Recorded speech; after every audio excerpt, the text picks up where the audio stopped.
So, you're from Iran, yes? Yeah, Is that I'm from Iran, Tehran, and or is I'm, that? yes, yes, in Tehran, capital of Iran. Mhm. Okay, and I wanna give some information about dyslexia today Mhm. as a speech language pathologist. Yeah, yeah.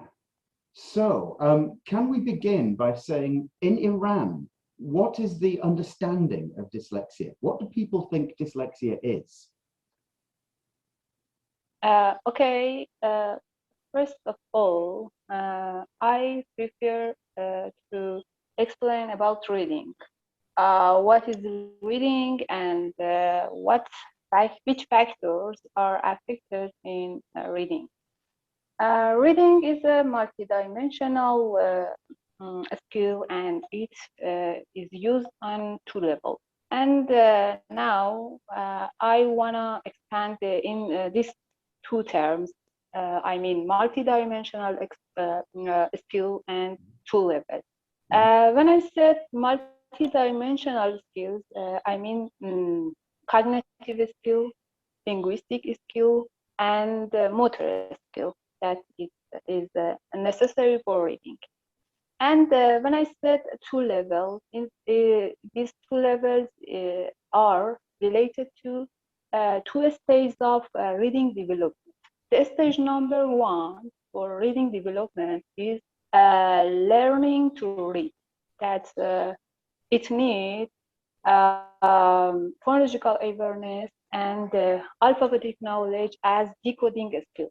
Mhm. And the stage number two in reading development is learning, reading for learning.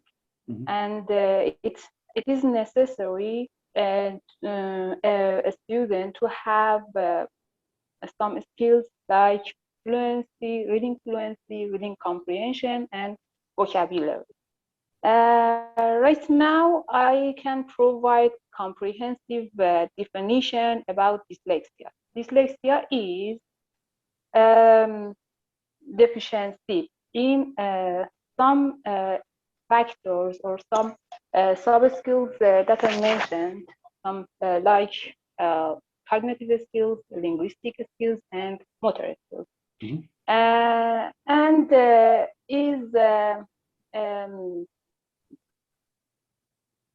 inability in one or more than one sub-skills that related in reading development stage, and including five components: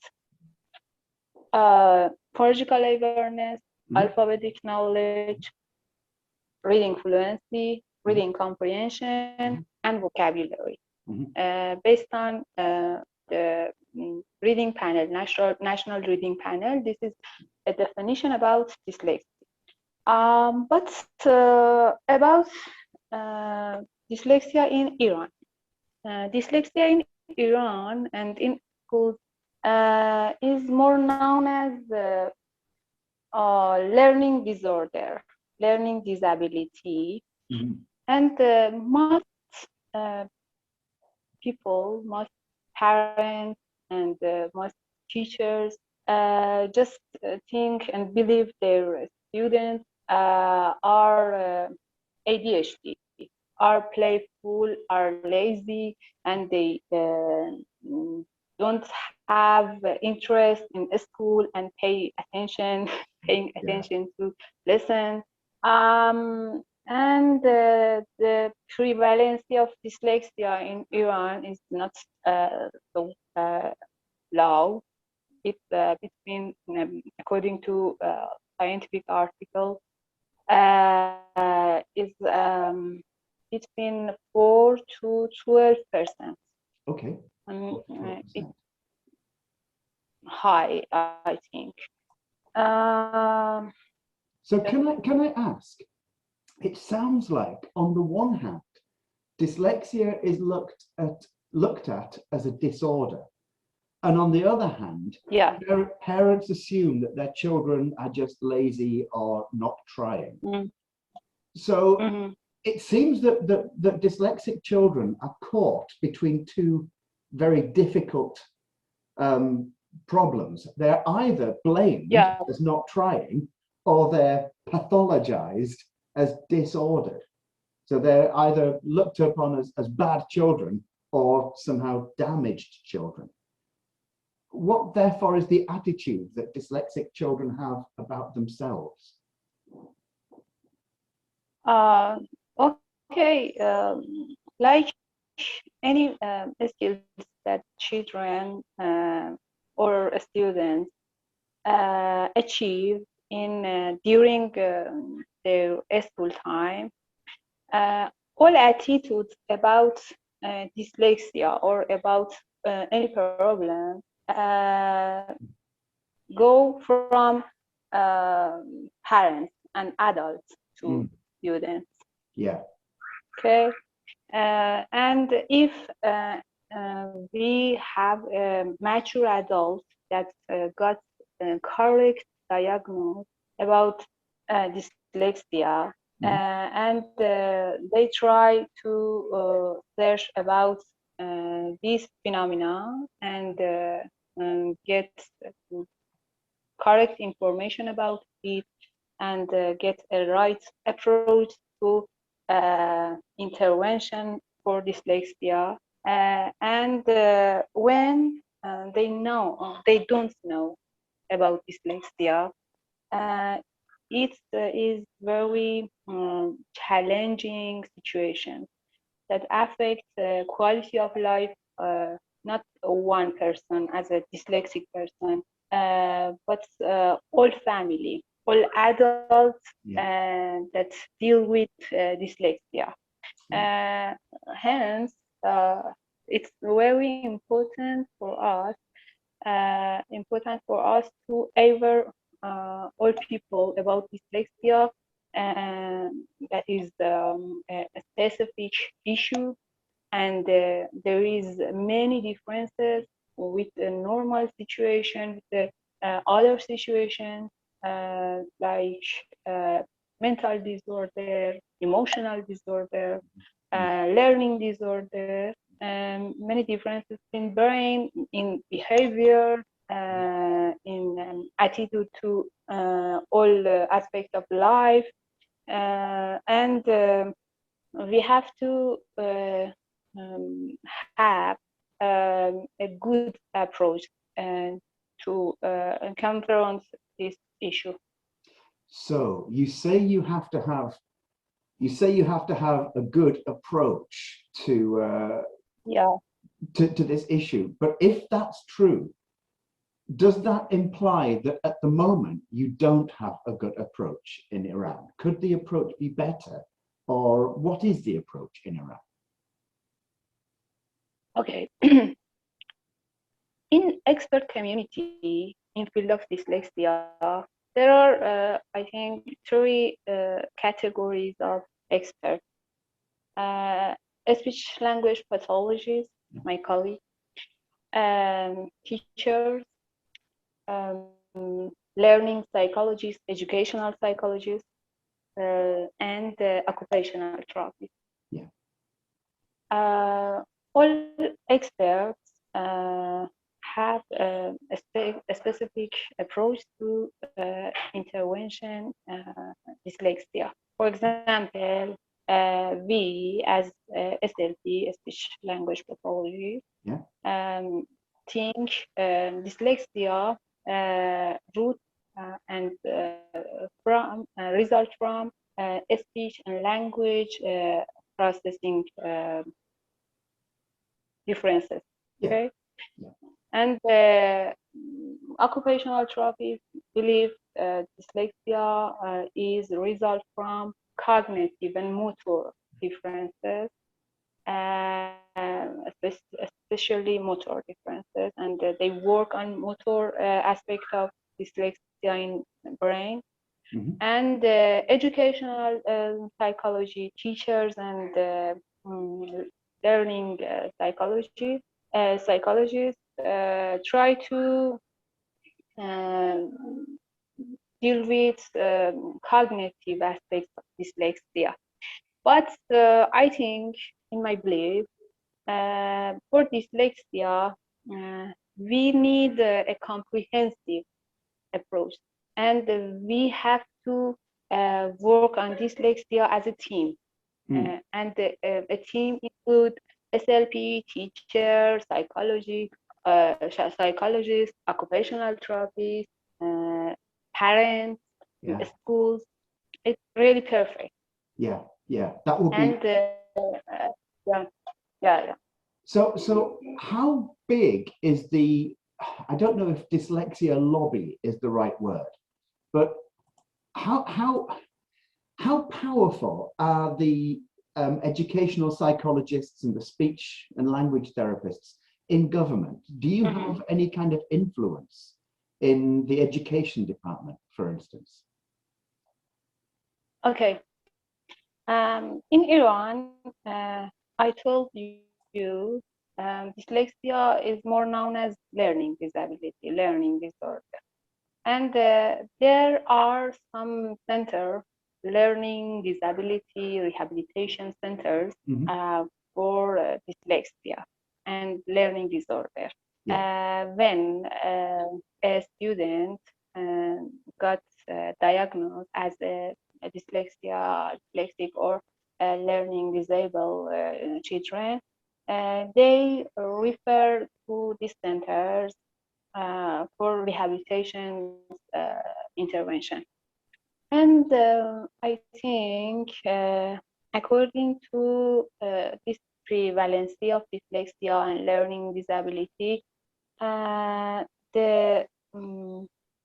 is very little centers and very little people do on dyslexia, specifically on dyslexia, or maybe learning disability. And it is not enough, not in Iran. I search in other countries, and I just find that in other country it is not the perfect situation for dyslexic person. It's not perfect in any country.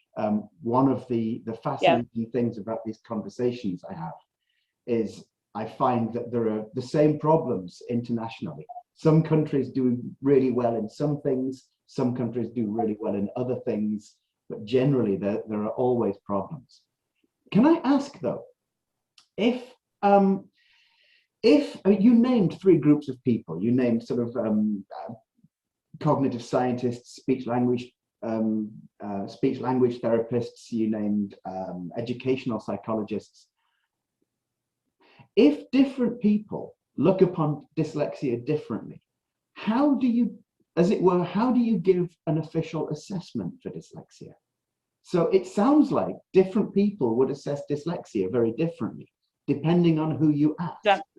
So is there a standard assessment in Iran or not? About assessment. When I started to doing my thesis in PhD program, I just realized that there aren't enough tests and standard and valid tests for diagnosing dyslexia. Unfortunately, and in some aspects, like phonological awareness, that I think in universe it is mode that when you say dyslexia, after that you have to say they have a phonological awareness deficiency. Right. Yeah. So you say dyslexia and then you describe the dyslexia. Yeah, it is mode. It is just mode. And all people think dyslexia is equal to phonological awareness deficit. But dyslexia include many factors. Some dyslexic students has not any phonological awareness deficiency. Well, this And some area, Hmm. there are a lots of tests and valid tests for assessment dyslexia, like phonological awareness. But in other aspects of dyslexia, there isn't enough. So could it be that actually it's a good thing that different people assess dyslexia differently? Because if somebody has dyslexia but they don't have a problem with phonological decoding, it's better to have maybe a motor skills based Yeah, assessment. So it could be, alphabet. yeah. Okay. So different assessments might be more appropriate for different people. And Yes, yeah, we need a comprehensive approach, yeah, and after that, comprehensive assessment, and it needs a comprehensive teamwork. yes, It means me as a speech language pathologist have to work with uh, occupational therapists, psychologists, educational psychologists, teachers, and get correct information from there, and then start as a team to writing suite assessment. So if the requirement is for a universal, comprehensive assessment and understanding of dyslexia, does Iran have a national dyslexia association or an organization that can act as the central focus of this, as it were, this comprehensive approach? In Iran, Is there a national dyslexia organization in Iran? unfortunately, no. Right. There is no where for this work. Mm-hmm. In that case, one of the interesting questions, you work as a speech and language pathologist, and I suppose, therefore, part of your interest is in phonological processing deficit. Is there a standard measurement of what counts as a deficit? So let's assume, I mean, this is off the top of my head, but let's assume that a typical reader can read 100 words per minute.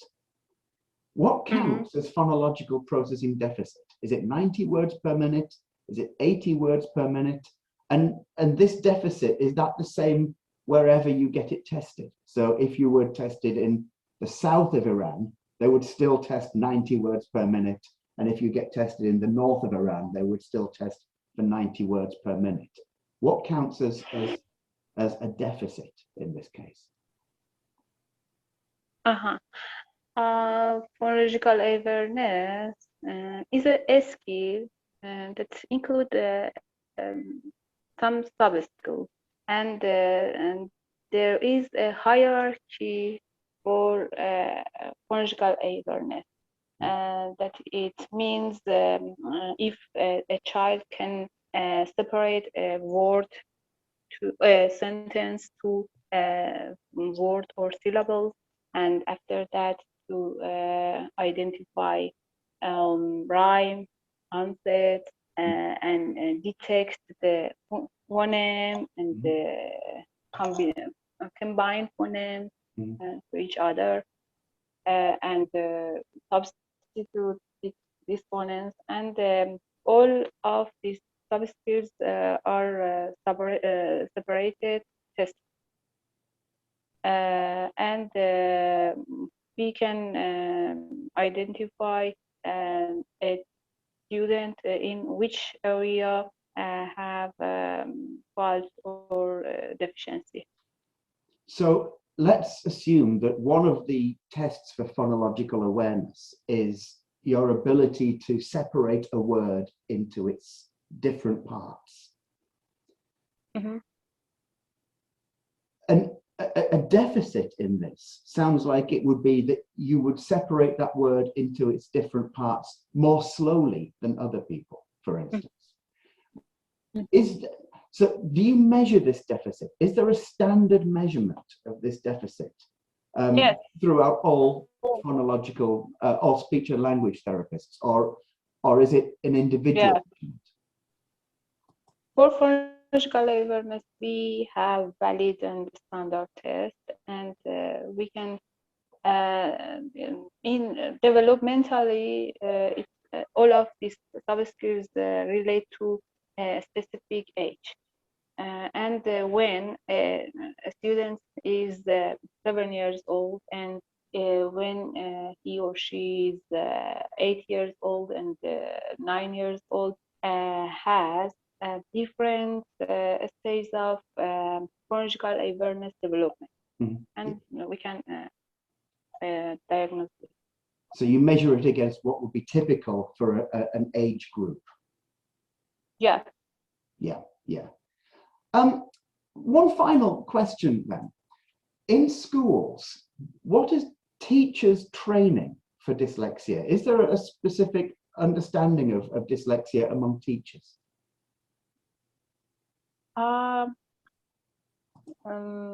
Not in Iran, but I think in many countries. I think teachers nowadays know about dyslexia, or at least they hear the terms of dyslexia, or hear about learning disability. Okay, but they really don't know what really is dyslexia, what the definition of it. Yeah. And dyslexia is a specific situation that needs a specific approach.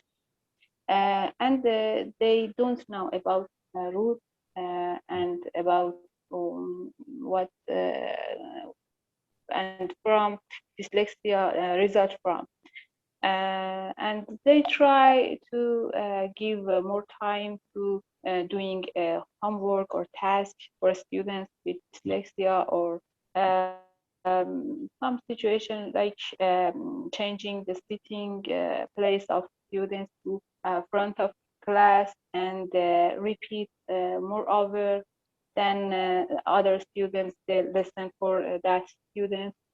Or they refer these students to that centers I told you, rehabilitation centers for learning disability. But because of the crowded class, a teacher with 20 students really can't allocate lots of time for students with dyslexia.